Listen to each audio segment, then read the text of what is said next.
بسم الله الرحمن الرحيم.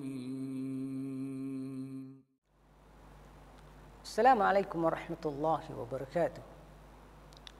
الحمد لله الذي جعل المصلى من شعائر الإسلام، والصلاة والسلام على نبينا وحبيبنا وشفيعنا محمد وعلى alihi wa sahbihi wa man sara ala nahjihi ila yaumiddin. Pemirsa yang dirahmati oleh Allah Subhanahu wa taala. Masih terkait tempat-tempat bersejarah bahkan memiliki kemuliaan di sekitar Nabawi. Salah satu di antaranya adalah yang kita kenal sebagai Masjid Gumamah. Dan ini selalu kita kunjungi setiap kali kita ziarah sekitar Nabawi. Dan siapapun yang haji maupun umroh akan senantiasa ke tempat ini. Lalu bagaimana terkait kisah sejarah Masjid Al-Gumamah ini? Pada prinsipnya di era Nabi, inilah yang disebut al-musalla, yaitu tanah lapang untuk sholat. Dan kita tahu bahwa kisah pertama puasa itu terjadi pada tahun kedua Hijriyah. Dan itu kita sudah bahas di fikih puasa.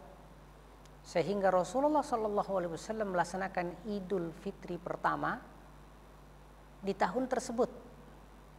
Disebutkan bahwa di sebuah tempat namanya Darus Syifa, yaitu sekitar Masjid Gumamah ini. Begitupun Rasulullah beberapa kali melakukan sholat Id di tempat tersebut, sehingga beliau meresmikan sebuah tempat khusus namanya al-musalla, musalla tanah lapang, dan itulah yang kemudian hari ini dikenal sebagai Masjid Gumamah. Ya, kenapa musalla? Ya, ini musalla sebenarnya adalah sebuah istilah yang terkait dengan tempat Rasulullah melaksanakan sholat Id. Begitupun sholat minta hujan dianjurkan dilaksanakan di tanah lapang. Ya, begitu pula tempat ini pernah ditempati Rasulullah sholat gaib ketika Abu Hurairah radhiyallahu anhu dan kalangan sahabat yang lain menginformasikan tentang meninggalnya Raja Najasyi di Ethiopia sana. Ya, maka Rasulullah kemudian keluar ke tanah lapang untuk melaksanakan sholat gaib, dan disinilah tempatnya. Dan ini menegaskan bahwa Raja Najasyi sudah masuk Islam, dan itu ada kisahnya. Yaitu ketika kemudian Amr bin As Jahiliyah ya, dari kota Makkah sebagai seorang orator ulung atau kemudian mediator ulung, diutus oleh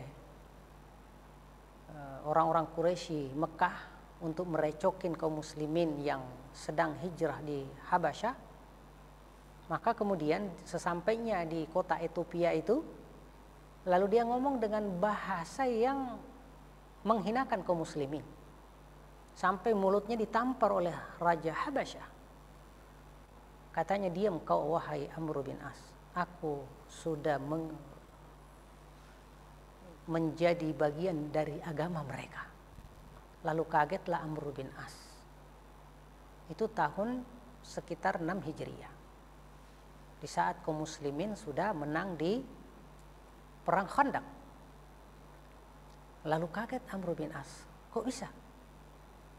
Ya, kata Raja Habasyah, sudah terbukti bahwa dia adalah nabi dan dialah orang yang dijanjikan di dalam kitab Taurat dan Injil. Lalu ternyata Amr bin As pun ternyata melihat hal yang sama. Sehingga dia menegaskan, apakah engkau bisa menerima keislaman saya? Kata Raja Habasyah, oke, saya terima Islammu, namun setelah ini engkau langsung temui Rasulullah Sallallahu Alaihi Wasallam di kota Madinah, jangan ke Mekah. Sepakat? Maka berangkatlah Amr bin As menuju Madinah langsung di tahun 6 Hijriah itu. Di jalan masuk kota Madinah, dia berpapasan dengan Khalid ibn Walid. Kata beliau, "Wahai Khalid, apa maksudnya engkau di sini?" Dan kemudian Amr bin As pun menyatakan hal yang sama, engkau juga kenapa di sini? Mereka lalu sepakat bahwa sudah terbukti bahwa ini yang benar. Akhirnya dua orang tersebut, satu ahli negosiasi ulung, satu panglima hebat. Dua-duanya menghadap Rasulullah untuk masuk Islam di tahun ke-6 Hijriah. Maka kata Rasulullah, inilah kota Makkah menyerahkan orang terbaiknya. Maka beliau menyatakan, setelah ini kita tidak lagi diserang oleh mereka di sini, kita yang akan menyerang mereka di negerinya. Berubahlah sebuah sikap Islam dari jihad yang kita sebut defensif bertahan menjadi jihad ofensif menyerang. Di antaranya karena pengaruh keislamannya Khalid bin Al-Walid. Lalu 2 tahun berikutnya 6789 ya, tahun ke-8 terjadi Fathu Makkah. Pemirsa yang dirahmati Allah Subhanahu wa taala, itulah kenapa ketika informasi tentang kematian Raja Najasyi, Rasulullah kemudian keluar ke tanah lapang, lalu kemudian melaksanakan salat gaib. Masjid atau Musholla Al-Ghumamah inilah tempatnya. Lalu kenapa disebut Al-Ghumamah? Karena itu adalah tempat ketika Rasulullah Sallallahu Alaihi Wasallam melaksanakan salat istisqa minta hujan. Nah, disebutkan bahwa Rasulullah Sallallahu Alaihi Wasallam berkhutbah. Ya, wallahu alam, kelihatannya khutbahnya ini di Masjid Nabawi, di tempat yang kita sebut tadi Rawdah, tempat masjid asli Nabi Sallallahu Alaihi Wasallam.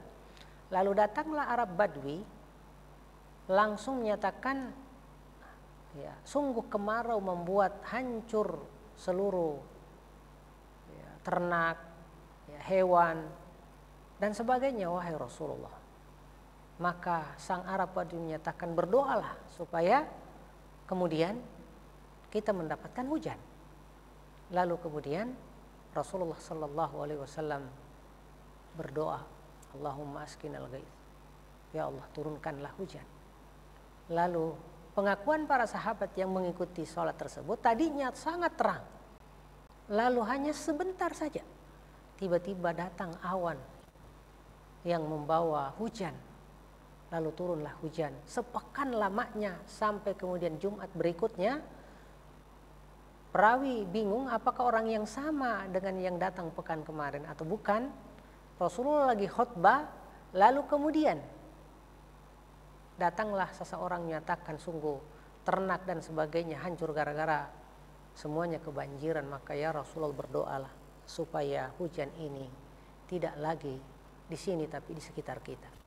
Maka kata Rasulullah, Allahumma hawalaina, ya Allah sekitar kami saja, wala alaina, jangan lagi di sini. Alal akam, di atas rumputan-rumputan dan di atas gunung-gunung dan berbukit-bukit. Maka kemudian hujan berhenti seketika. Disebutkan bahwa peristiwa itu di situ, di musola itu, maka disebutlah sebagai Masjid Awan.